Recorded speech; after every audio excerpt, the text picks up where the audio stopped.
Alors bonjour tout le monde, c'est un petit peu particulier ce qu'on vit, donc je prends quelques instants jeudi soir, donc vous êtes vendredi matin pour vous expliquer ce que vous allez faire aujourd'hui. Donc j'ai mis des vidéos un petit peu ensemble là, pour que vous compreniez mieux la crise du pétrole, le développement hydroélectrique de la baie James et la politique indienne. C'est là-dessus que vous allez travailler aujourd'hui. Donc je vous souhaite une belle journée. Vous avez des questions, n'hésitez pas. Bye bye. Alors, je sais que ce qui s'en vient, c'est pas des plus palpitants et croyez-moi, j'ai essayé de faire une présentation un petit peu plus intéressante. J'avais réussi à mettre le slide sur ma télévision puis faire comme si j'avais un tableau interactif dans mon salon. Mais finalement, quand j'ai regardé mon vidéo après 8 minutes d'enregistrement, je me suis rendu compte que je m'étais coupé la moitié de la tête puis qu'on voyait rien sur l'écran à cause de la lumière. Donc, je me reprends ici le plus simplement possible pour vous présenter quelques éléments importants des trois sujets que j'ai présentés au début. Alors, on va commencer par la crise du pétrole. 1973, ça se passe au Moyen-Orient entre Israël et Égypte. Alors comment ça nous touche?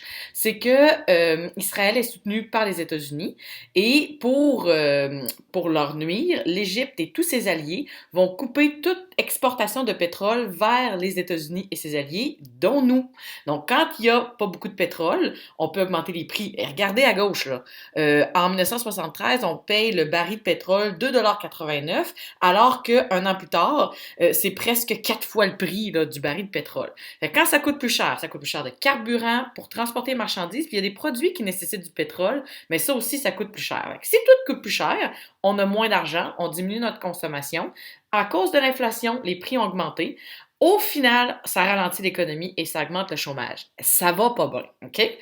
Au Canada, qu'est-ce qui se passe au Canada? Bon, on voit que l'inflation augmente, on le voit ici avec la courbe, et le gouvernement du Canada va prendre des actions. Il faut savoir qu'au Canada et au Québec, ce sera quand même pas si mal la crise parce qu'on va prendre des actions. Alors, première action, on va contrôler les prix, créer la compagnie pétrolière Petro-Canada.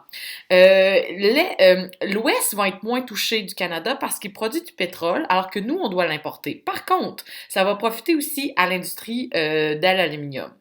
Au Québec, le gouvernement de Robert Bourassa va relancer l'économie, notamment avec les installations olympiques, l'aéroport de Mirabel, la construction et le complexe hydroélectrique de la baie James, même si tout ça coûte quand même très cher. On va continuer avec le complexe hydroélectrique de la baie James. Alors, le complexe de la baie James, donc c'est une autre phase du développement hydroélectrique parce qu'on a déjà fait la Manique. Là, on s'en va vraiment à la baie James. On a des projets, donc on a des projets de faire LG 1, 2, 3, 4 sur la rivière La Grande pour LG La Grande. Création de 125 000 emplois, hein? Robert Bourassa, les 100 000 emplois. Une grande puissance hydroélectrique. Puis on va aussi construire des routes. Et la production hydroélectrique va aussi s'accompagner du développement minier. Donc, c'est un immense projet qui se fait là, en territoire autochtone.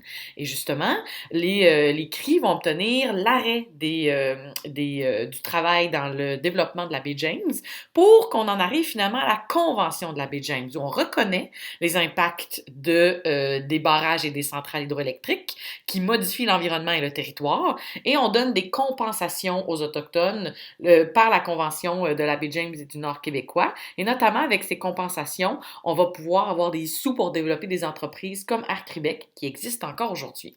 On continue avec les Autochtones. Alors, à l'époque, les Autochtones sont comme des citoyens un petit peu différents, un statut différent, même que plusieurs, en fait, ils n'ont pas le droit de vote. Et le droit de vote va être octroyé tranquillement au fédéral et dans chacune des provinces au fur et à mesure, et le Québec sera la dernière province à octroyer le droit de vote aux Autochtones. À la même époque, on veut modifier la loi sur les Indiens de 1876. C'est le ministre fédéral des Affaires indiennes, Jean Chrétien, qui va travailler là-dessus. Et il soumet un projet qu'on appelle la politique indienne du gouvernement du Canada. C'est ce qu'on appelle le livre blanc. Et le livre blanc, il propose notamment l'élimination du statut juridique particulier des Autochtones, où ils vivaient sur des réserves avec des compensations. Et ça, ça va être complètement refusé par les Autochtones, notamment la Fraternité des Indiens du Canada, qui sont très mécontents. Il faut au contraire maintenir le statut d'Indien et renforcer les droits. Même que, à l'opposé du livre blanc, on va proposer le livre rouge dans lequel on réclame entre autres que le gouvernement continue de reconnaître les traités. Alors, c'est ce qu'on va faire. On va reconnaître les droits issus des traités qu'on a fait sur les terres des réserves et aussi les droits ancestraux qui découlent notamment du mode de vie traditionnel. Par contre, tout ce qui est changement de la loi sur les Indiens, il n'y aura aucune autre disposition. Euh, Tout ce qu'on va faire suite au retrait de ce projet-là du livre blanc, ce sont la reconnaissance des droits ancestraux et des droits issus des traités. Petit point pour terminer sur les Autochtones dans les années 70, on va parler des pensionnats.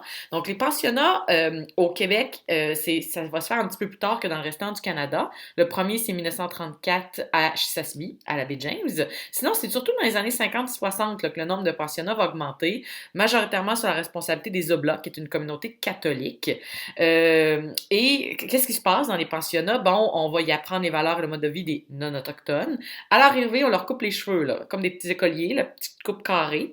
On leur donne un uniforme, ils sont séparés par groupe d'âge. Ils ne peuvent pas parler leur langue, sauf pour réciter des prières chrétiennes. C'est les mêmes cours que dans les écoles primaires du Québec, où ils apprennent la culture de la société majoritaire non autochtone. Et c'est quand même particulier parce que certains vont être amenés de force. Des fois, les pensionnats sont pas suffisamment financés, donc ils peuvent être sous-alimentés, peu chaudement vêtus l'hiver. Et il peut y avoir parfois aussi de mauvais traitements qui ont été reconnus dans les pensionnats. C'est à ce moment-là que dans les années 70, on se rend compte qu'il y aura des conséquences à long terme. Et il y a des Autochtones qui commencent à revendiquer le contrôle total de l'éducation. C'est le cas notamment de la Fraternité des Indiens du Canada. Et ça, le ministre des Affaires indiennes, Jean Chrétien, va le reconnaître en 1963, c'est-à-dire qu'on va passer le contrôle de l'éducation aux communautés autochtones. Ah, et oui, et en me réécoutant, je me suis rendu compte qu'il y en a peut-être là, qui allait se dire: Hey, Madame Harvey, dans son salon, elle a encore son sapin de Noël. Je m'excuse, c'est pas un sapin de Noël, c'est un beau sapin d'hiver avec des belles lumières blanches, mais quoi qu'il faudrait peut-être que je l'enlève bientôt. Là. Je vais peut-être faire ça aujourd'hui sur mon heure de dîner à la maison. Profitez-en!